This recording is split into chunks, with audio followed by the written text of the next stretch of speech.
Hello friends, आपका बहुत बहुत स्वागत है हमारे ऐसे होंडा चैनल में। जैसा कि आप लोग जानते ही हो, हम अपने इस वीडियो में एक क्वेश्चन बैंक को क्लियर कर रहे हैं जो ग्रुप डी 2018 में पूछे गए साइंस के क्वेश्चन है। तो इस सीरीज को देखते हुए आज ये पार्ट 3 है। इससे पहले मैं पार्ट 1 और पार्ट 2 अपलोड कर चुका हूँ। अगर उसको आप देखना चाहते हो तो इस वीडियो के डिस्क्रिप्शन में मैंने लिंक दिया हुआ है, वहाँ से जाके आप उसको देख सकते हो। तो चलिए वीडियो को स्टार्ट करते हैं। पहला क्वेश्चन आपका है, यम कक्ष में शामिल हो सकने वाले इलेक्ट्रॉनों की अधिकतम संख्या कितनी होती है? तो इसका सही आंसर आपका हो जाएगा डी, यानी 18 होते हैं।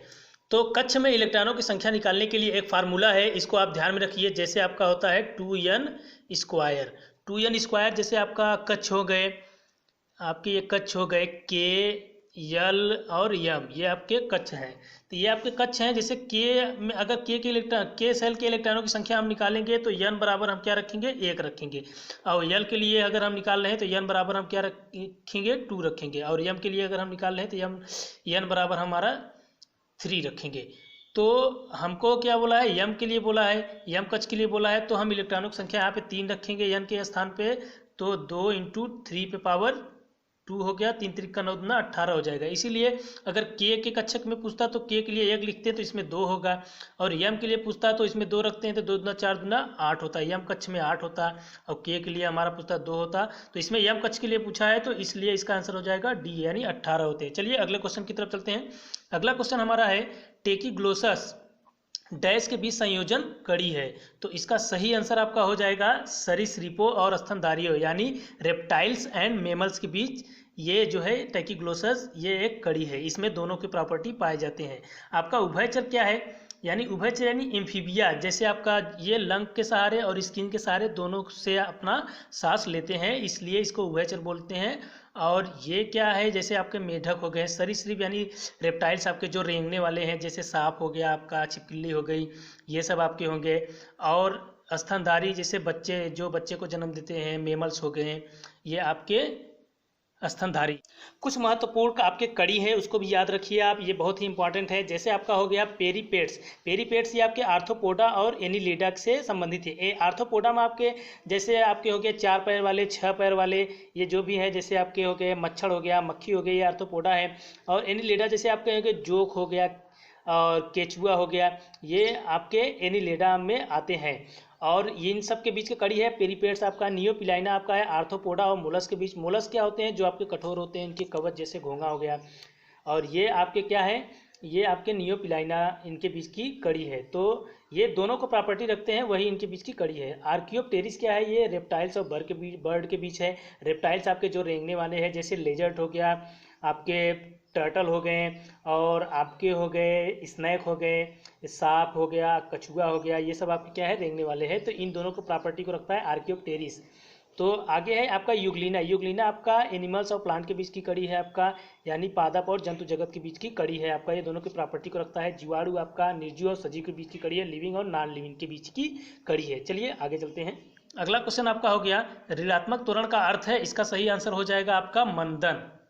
चलिए अगले क्वेश्चन की तरफ चलते हैं। अगला क्वेश्चन आपका है, 1 किलोवाट घंटा इक्वल टू होता है। तो इसका सही आंसर आपका हो जाएगा 1 किलोवाट घंटा बराबर होता है 3.6 × 10⁻6 जूल। चलिए अगले क्वेश्चन की तरफ चलते हैं। अगला क्वेश्चन आपका है, प्रकाश की गति कांच में क्या होती है? तो इसका सही आंसर हो जाएगा आपका वायु से कम, यानी वायु में आपका प्रकाश की गति 3 × 10⁸ मीटर प्रति सेकेंड होता है, और कांच में आपका 2 × 10⁸ मीटर प्रति सेकेंड होता है।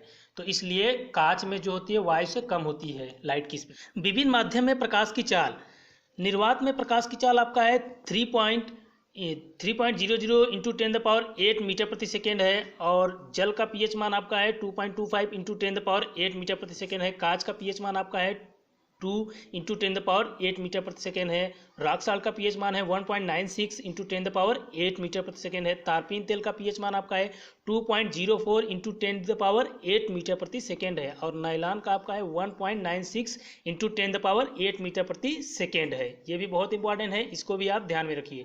चलिए आगे चलते हैं। अगला क्वेश्चन आपका है, दांतों में सड़न शुरू हो जाती है जब मुंह का पीएच मान डैश से कम है। तो इसका सही आंसर हो जाएगा आपका 5.5, यानी 5.5 से अगर अगर पीएच मान कम हो जाएगा तो हमारे दांतों का क्षय होना स्टार्ट हो जाएगा।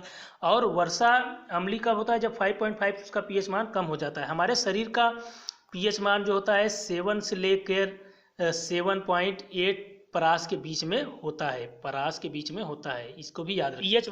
पीएच वैल्यू की खोज की थी सॉरेनसन ने। और नींबू का पीएच मान आपका है 2.2 है, सिरका का पीएच मान 2.4 है, शराब का पीएच मान 2.8 है, समुद्र जल का पीएच मान 8.4 है, रक्त का पीएच मान 7.4 है, लार का पीएच मान 6.5 है, दूध का पीएच मान 6.4 है, स्टमक का पीएच मान 7.8 है, छोटी आंत का पीएच मान 7.5 है। ये बहुत इंपॉर्टेंट है, ये भी आप लोग ध्यान में रखिए। चलिए आगे चलते हैं। अगला क्वेश्चन हमारा है निम्नलिखित में से कौन सा एक उभयधर्मी ऑक्साइड है? तो इसका सही आंसर हो जाएगा एल्युमिनियम ऑक्साइड। एम्फोटेरिक ऑक्साइड पूछा है तो इसका सही आंसर हो जाएगा एल्युमिनियम ऑक्साइड। एम्फोटेरिक ऑक्साइड क्या होते हैं? इसमें जो होता है कि क्षार और अम्ल दोनों के प्रॉपर्टी होते हैं। जैसे आपका हो गया धातु के ऑक्साइड, जो धातु के ऑक्साइड हो गए जैसे CaO, ये आपका धातु हो गया, ये ऑक्साइड हो गया, यानी कैल्शियम ऑक्साइड, ये धातु के ऑक्साइड है। धातु के ऑक्साइड हमेशा होते हैं क्षारी। धातु के ऑक्साइड क्या होते हैं? हमेशा क्षारी होते हैं। और जबकि अधातु के ऑक्साइड जो होते हैं वो अम्लीय होते हैं। इस बात का आप ध्यान रखिए। और ये उभयधर्मी ऑक्साइड क्या होता है? ये इसका एक्सेप्शन है, यानी ये अपवाद में है। ये सब क्या होते हैं? ये दोनों को प्रॉपर्टी रखते हैं। जैसे आपका हो गया एल्युमिनियम हो गया, आपका लेड हो गया, आपका जिंक हो गया। तो ये सब क्या है? ये इनके ऑक्साइड जो होते हैं अम्लीय और क्षारी दोनों प्रकार के होते हैं। अगर ये अम्लीय के घर में चले जाएंगे तो बोलेंगे मैं अम्लीय हूँ, अगर क्षार के घर में चले जाएंगे तो बोले मैं क्षार हूँ। यानी ये दोनों के प्रॉपर्टी रखते हैं, ये कहीं भी रह सकते हैं। उभयधर्मी ऑक्साइड, एम्फोटेरिक ऑक्साइड, ये आपके कुछ एम्फोटेरिक ऑक्साइड के एग्जाम्पल हैं, इनको आप याद रखिएगा। जैसे जिंक हो गया, एल्युमिनियम हो गया। जिंक, एल्युमिनियम, बेरिलियम हो गया, क्रोमियम हो गया, गैलियम हो गया, इसी प्रकार से आगे भी है। तो कम से कम आप जिंक हो गया, बेरिलियम हो गया और लेड हो गया, इनको तो आप याद ही रखिए। और ये भी आप याद रखिए, ये भी बहुत ही इंपॉर्टेंट है। चलिए आगे चलते हैं। अगला क्वेश्चन हमारा है उस निष्क्रिय गैस का नाम क्या है जिसे आधुनिक आवर्त सारणी में पहले आवर्त में रखा गया है? तो इसका सही आंसर हो जाएगा हीलियम। चलिए अगले क्वेश्चन की तरफ चलते हैं। अगला क्वेश्चन है इसमें कौन सा सही मिलान नहीं है? तो इसका सही आंसर हो जाएगा नींबू में ऑक्जेलिक अम्ल। नींबू में साइट्रिक अम्ल होता है और यही गलत है, तो यही इसका सही आंसर है। इमली में टार्टरिक अम्ल होता है, चींटी के डंक में फार्मिक अम्ल होता है, खट्टा दूध में लैक्टिक अम्ल होता है, ये भी ध्यान रखिए। चलिए अगले क्वेश्चन की तरफ चलते हैं। सल्फर डाइऑक्साइड SO2 का आपेक्षिक आणविक द्रव्यमान है, यानी मोलिक्यूलर मास पूछा है। SO2 यानी ये आपका क्या है? मोलिक्यूल है, एक मोलिक्यूल है, तो इसका मास पूछा है। तो इसके जितने भी अवयव है उसके हम जो है कि मास को जोड़ लेते हैं। जैसे सल्फर का आपका परमाणु क्रमांक हो जाएगा 16 हो जाएगा, तो इसका जो परमाणु भार है ये आपका 32 हो जाएगा। और फिर प्लस आपका ऑक्सीजन का जैसे परमाणु क्रमांक 8 होता है तो परमाणु भार 16 हो जाएगा। और ऑक्सीजन 2 है तो इसमें 2 से मल्टीप्लाई कर देंगे तो ये 16 दूना 32 आपका 64 हो जाएगा। तो 64 यूनिट आपका हो जाएगा। चलिए अगले क्वेश्चन की तरफ चलते हैं। अगला क्वेश्चन आपका है एक बैक्टीरिया अत्यधिक गर्मी, शुष्कता और विषैली रासायनिक वस्तुओं को सहने की क्षमता रखता है। इससे यह पता चलता है कि वह संभव डैश बना सकता है। तो इसका सही आंसर हो जाएगा आपका एंडोस्पोर्स। चलिए अगले क्वेश्चन की तरफ चलते हैं। अगला क्वेश्चन आपका है डोबे राइनर ने 3 तत्वों के समूह की पहचान कर उन्हें क्या नाम दिया? तो इसका सही आंसर आपका हो जाएगा ट्रायड यानी त्रिक। डोबे राइनर ने क्या किया कि जो समान गुण वाले तत्व है उनको 3-3 समूह में बांटा, तो इसलिए डोबे राइनर का सिद्धांत जो आपका है ट्रायल यानी त्रिक सिद्धांत से रिलेटेड है। इसको आप याद रखिए। चलिए अगले क्वेश्चन की तरफ चलते हैं। अगला क्वेश्चन आपका है डाल्टन के परमाणु सिद्धांत की कौन सी अवधारणा द्रव्यमान संरक्षण के नियम का परिणाम है? तो इसका सही आंसर हो जाएगा परमाणु अदृश्य कण है जो किसी रासायनिक अभिक्रिया से न तो उत्पन्न किए जा सकते हैं और न नष्ट किए जा सकते हैं। चलिए अगले क्वेश्चन की तरफ चलते हैं। अगला क्वेश्चन है घटनाओं की सही जोड़ी का चयन करें जब समशीतोष्ण फेज बैक्टीरिया को संक्रमित करते हैं। तो इसका सही आंसर हो जाएगा जीवाणु कोशिका कई भागों में गुजरता है, प्रोफेज बनते हैं, यानी 2 और 4 इसका सही आंसर है। इसका सही आंसर है 2 और 4। चलिए अगले क्वेश्चन की तरफ चलते हैं। अगला क्वेश्चन हमारा है ऊर्ध्वाधर रूप से फेंकी गई गेंद का वेग समय के साथ होगा।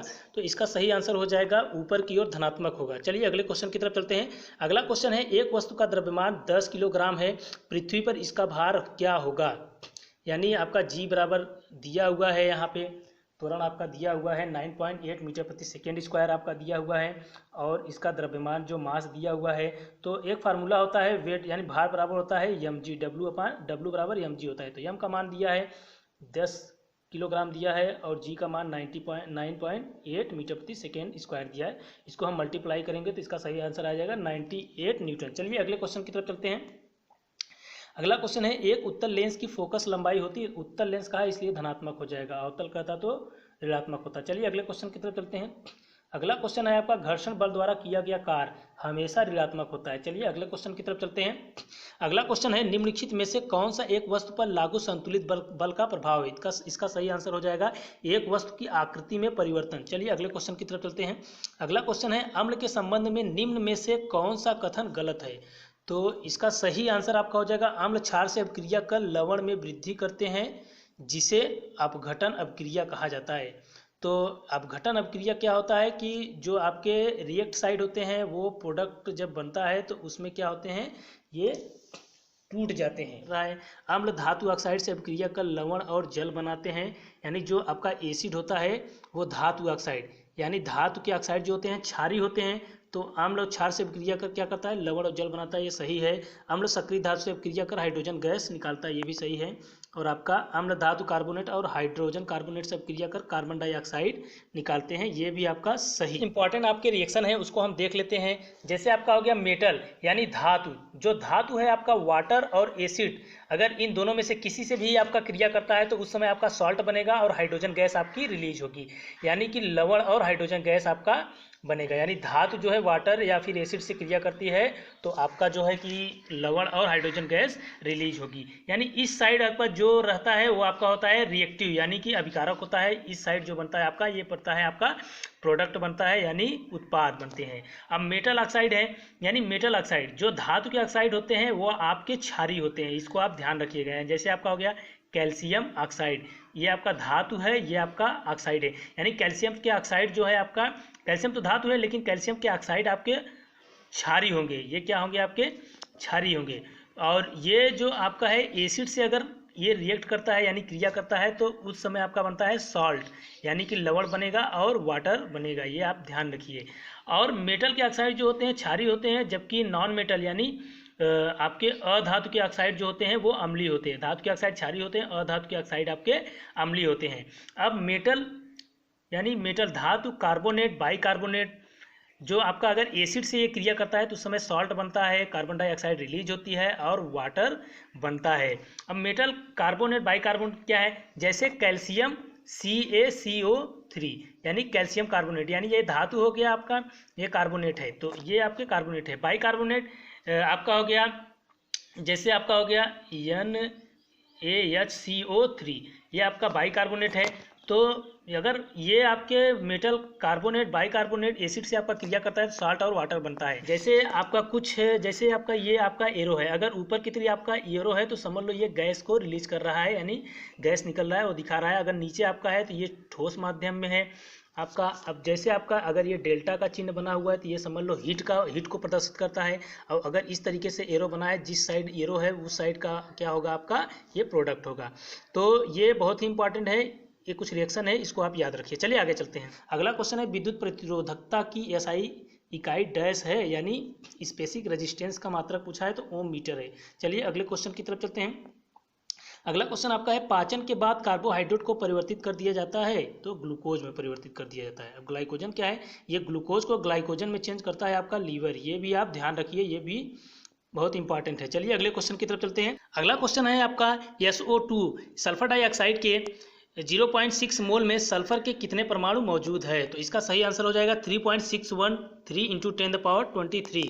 मोल की संख्या बराबर होता है, फार्मूला होता है आपका मोल यानी कि N इक्वल टू आपका होता है W/m होता है, इक्वल टू आपका होता है N0 अपान होता है Na यानी आवोगाद्रो नंबर होता है, बराबर होता है V/22.4, ये आपका लीटर में होता है। तो जिसमें आपका जो दिया होगा उससे हम निकाल लेंगे, ये आपका रिलेशन है, ये याद रखिएगा।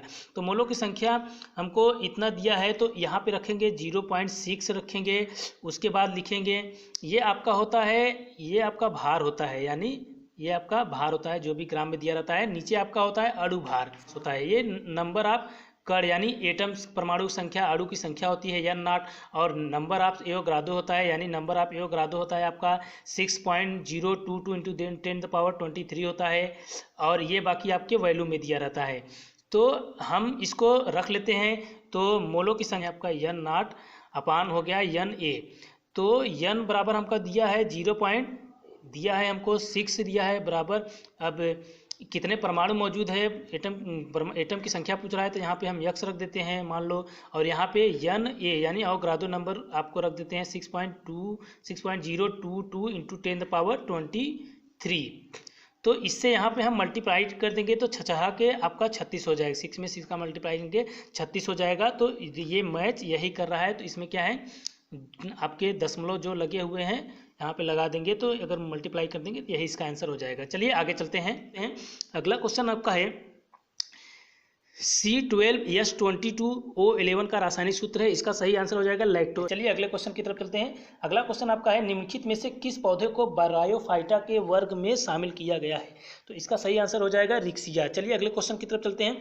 अगला क्वेश्चन है इलेक्ट्रिक चार्ज Q अपान समय t बराबर है, यानी विद्युत आवेश और समय का जो अनुपात है वो इलेक्ट्रिक धारा यानी विद्युत धारा होता है। चलिए अगले क्वेश्चन की तरफ चलते हैं। अगला क्वेश्चन है प्रबल अम्ल तथा प्रबल क्षार के लवण का पीएच वैल्यू क्या होता है, तो इसका सही आंसर हो जाएगा 7। यानी जब प्रबल अम्ल होगा प्रबल क्षार होगा, दोनों को इफेक्ट को ये खत्म कर देगा, उदासीन हो जाएगा। तो जल का पीएच मान आपका होता है 7, तो ये क्या करेगा, दोनों के इफेक्ट को खत्म कर देगा। चलिए अगले क्वेश्चन की तरफ चलते हैं। अगला क्वेश्चन है एक गोलाकार दर्पण और पतली गोलाकार लेंस में प्रत्येक -10 सेमी की फोकस लंबाई होती है, निम्न में से कौन सा विकल्प दर्पण और लेंस पर लागू होता है।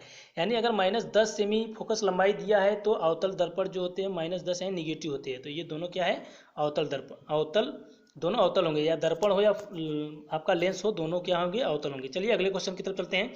अगला क्वेश्चन है उत्तक सम्मोहन पुल बनाते हैं, यानी जो आपका डैश उत्तक सम्मोहन पुल बनाते हैं, तो जाइलम और फ्लोएम ये क्या है, वैस्कुलर टिश्यू है। चलिए अगले क्वेश्चन की तरफ चलते हैं। लवणों के संबंध में निम्न में से कौन सा कथन सही है, तो इसका सही आंसर आपका हो जाएगा कि लवण उदासीनीकरण अभिक्रिया द्वारा अम्ल और क्षार के संयोग से बनते हैं। तो लवण जो है उदासीनीकरण अभिक्रिया द्वारा अम्ल और क्षार के संयोग से बनते हैं, ये सही आंसर इसका हो जाएगा। चलिए अगले क्वेश्चन की तरफ चलते हैं। अगला क्वेश्चन है अवधिकता शब्द से क्या तात्पर्य है, इसका सही आंसर हो जाएगा आपका बी। चलिए अगले क्वेश्चन की तरफ चलते हैं। अगला क्वेश्चन है यदि यम तत्व के एक परमाणु का द्रव्यमान 3.15 इंटू 10⁻⁻23 ग्राम है तो परमाणु द्रव्यमान डैश होगा, तो इसका सही आंसर आपका हो जाएगा 18.97। डी वाला एकदम सही आंसर है। तो यदि तत्व यम है तो इसके एक परमाणु का द्रव्यमान दिया है आपका ग्राम में दिया है, तो परमाणु द्रव्यमान आपका पूछ रहा है, तो एक परमाणु का द्रव्यमान दिया हो, आपका एक अणु का द्रव्यमान दिया हो, यानी एक अणु का द्रव्यमान दिया हो आपका, चाहे एक कण का द्रव्यमान दिया हो, कण का द्रव्यमान दिया हो, अगर ये ग्राम में अगर दिया हो तो फार्मूला होता है आपका एक परमाणु का, फार्मूला आपका होता है एक परमाणु का द्रव्यमान, एक परमाणु का द्रव्यमान बराबर होता है आपका परमाणु भार या द्रव्यमान बटे आपका होता है 6.022 इंटू 10⁻23 होता है। ये आपका एवोगाड्रो नंबर नीचे होता है। तो ये आपका एक परमाणु का द्रव्यमान दिया है ग्राम में, तो इसको हम रखेंगे यहाँ पर, उसके बाद परमाणु भार या द्रव्यमान रखेंगे, फिर नीचे 6.022 इंटू 10⁻23 से मल्टीप्लाई कर देंगे, तो आपका रखेंगे 3.15 इंटू 10⁻⁻23।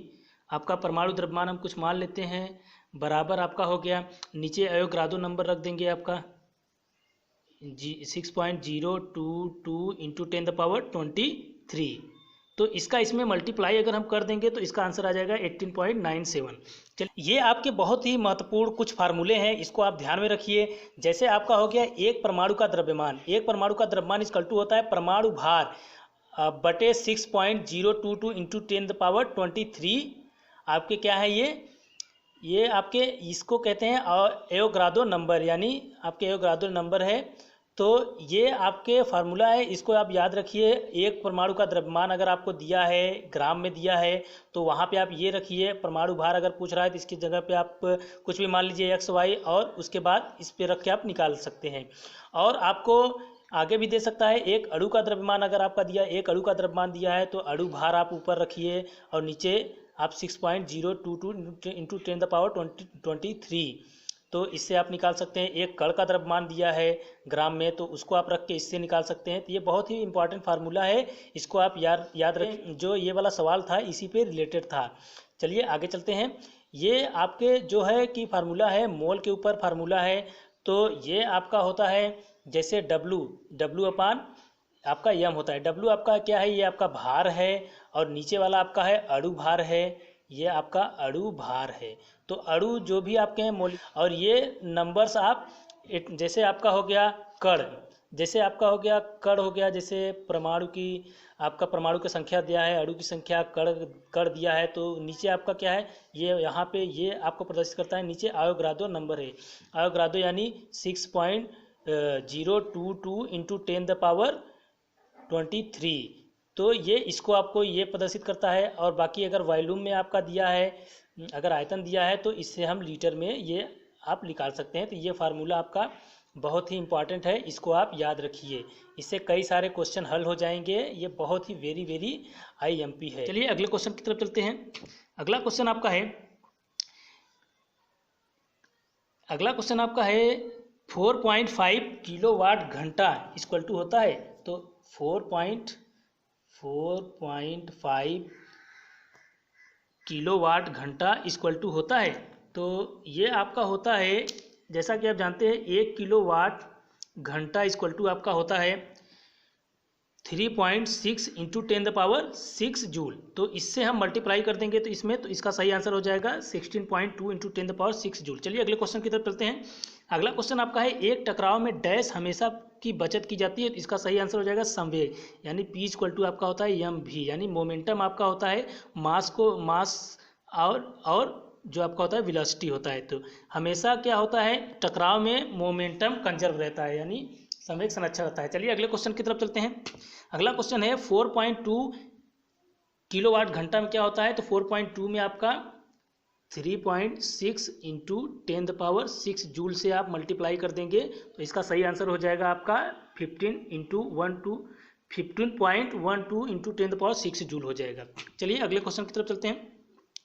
अगला क्वेश्चन आपका है, निम्नलिखित में से गलत युग्म का चयन कीजिए। तो इसका सही आंसर आपका हो जाएगा, प्रबल अम्ल जलीय विलयन में पूर्ण रूप से अपने आयनों में विभाजित हो जाते हैं। प्रबल अम्ल जो होते हैं वो पूर्ण रूप से आयनों में विभाजित नहीं होते, बहुत कम होते हैं, होते ही नहीं है। चलिए अगले क्वेश्चन की तरफ चलते हैं। अगला क्वेश्चन आपका है, समान रासायनिक गुण वाले दो तत्वों के लिए निम्नलिखित में से कौन सा विकल्प सही है। तो इसका सही आंसर हो जाएगा, तत्वों में संयोजी इलेक्ट्रॉनों की संख्या समान होगी।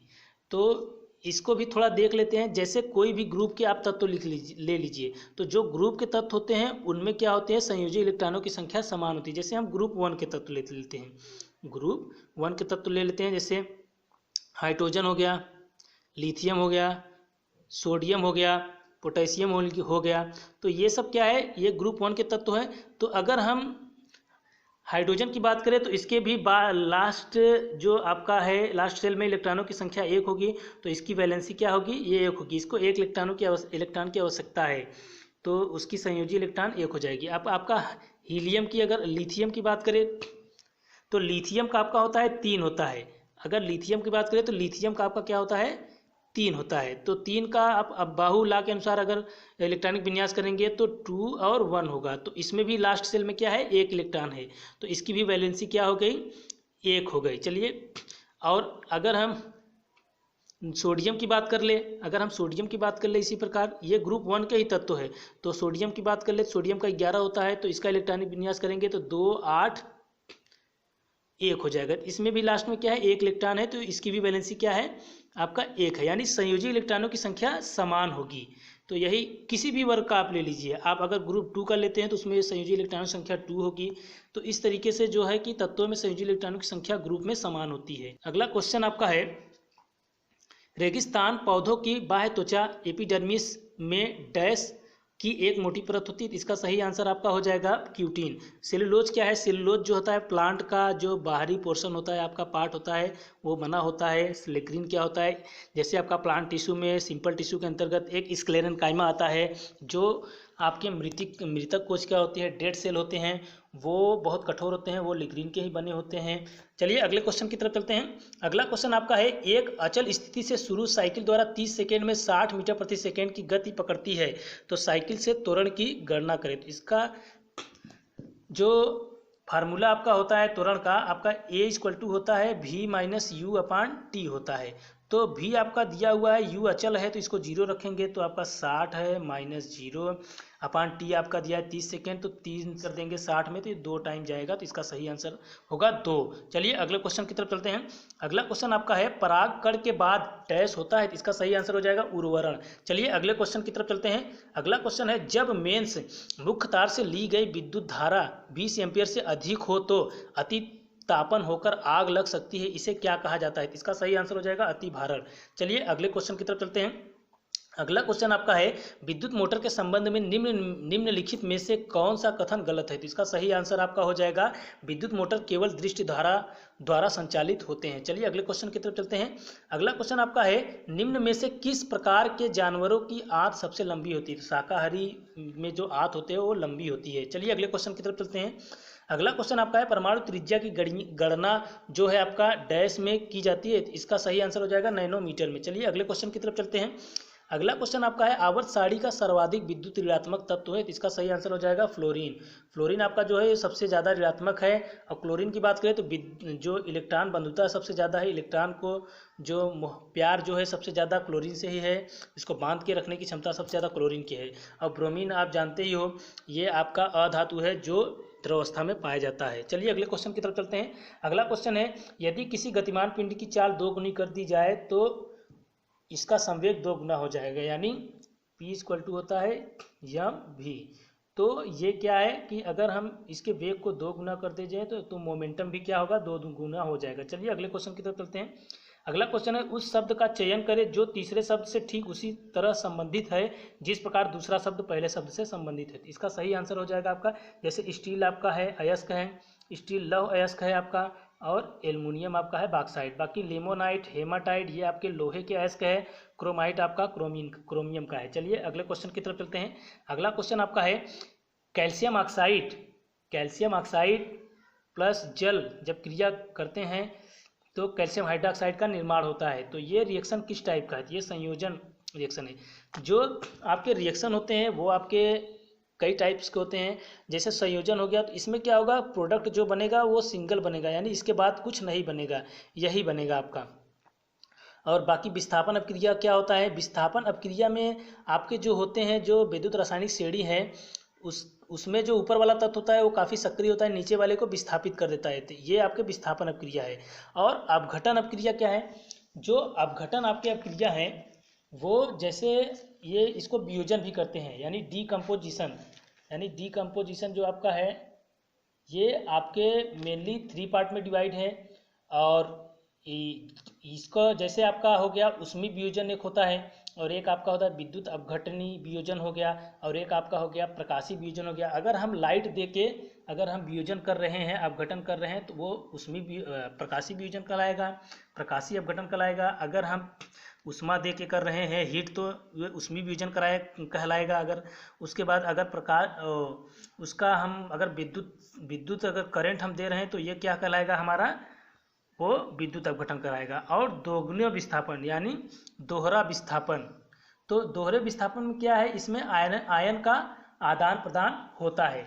जैसे आपका हो गया, जैसे हम बात कर लेते हैं दोगुना विस्थापन यानी दोहरा विस्थापन में आपका जैसे हो गया Ag आपका हो गया NO3, AgNO3 में आपका ये क्रिया करेगा हमारा जैसे NaCl से, सोडियम क्लोराइड से NaCl से अगर ये क्रिया करता है तो निर्माण होता है NaNO3 प्लस AgCl, ये आपका निर्माण होता है। तो इसमें क्या है कि Na आपका जो जैसे हो गया AgNO3 हो गया, NaCl हो गया। तो NaNO3 जो आपका Na है ये आपका NO3 से संयोग कर गया, एक इसमें का इसमें से संयोग कर लिया, जुड़ गया। और Ag जो आपका ये है ये आपका इसमें से क्लोरीन से संयोग कर लिया। तो यानी इसके आयनों का अदला बदली हो गया, वही होता है आपका डबल विस्थापन यानी दोहरा विस्थापन हो गया। और एक होता है रेडॉक्स की क्रिया आपका होता है, जैसे आपका एक होता है आपका अपचयन और एक आपका होता है उपचयन। अपचयन क्या होता है? अपचयन यानी रिडक्शन, जैसे हाइड्रोजन का निकलना और आपका अपचयन होता है हाइड्रोजन का जुड़ना ऑक्सीजन का निकलना, ये आपका होता है अपचयन यानी रिडक्शन। और उपचयन क्या होता है? ऑक्सीजन का जुड़ना हाइड्रोजन का निकलना, ये आपका होता है उपचयन। चलिए आगे चलते हैं। अगला क्वेश्चन आपका है कार्बोक्सिलिक अम्ल के सोडियम या पोटेशियम क्षार को डैश भी कहा जाता है, तो इसका सही आंसर हो जाएगा साबुन। तो आज के ये 50 क्वेश्चन हमारे कंप्लीट हुए। तो अगर आपको मेहनत अच्छी लगी हो तो लाइक करें, अगर आपको लगता है कि ये चैनल हमारा आपके लिए यूजफुल है तो इसको सब्सक्राइब करिए। तो अगला पार्ट हम जल्दी अपलोड करेंगे। आज के लिए इतना ही। That's all for now, thank you.